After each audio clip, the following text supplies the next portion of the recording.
Yummy.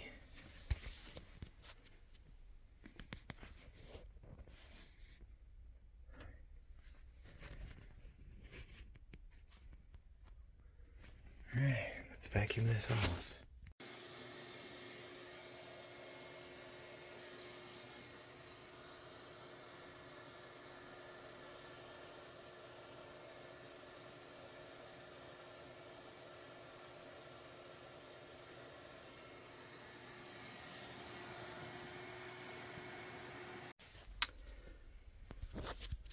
Brushing and vacuuming, it looks a lot better.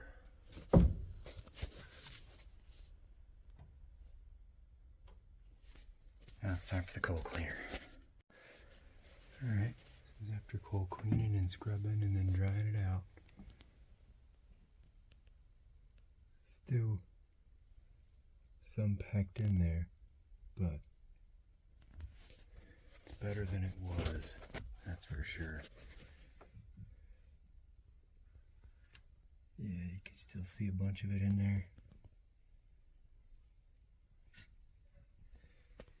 But I got the surface off of it.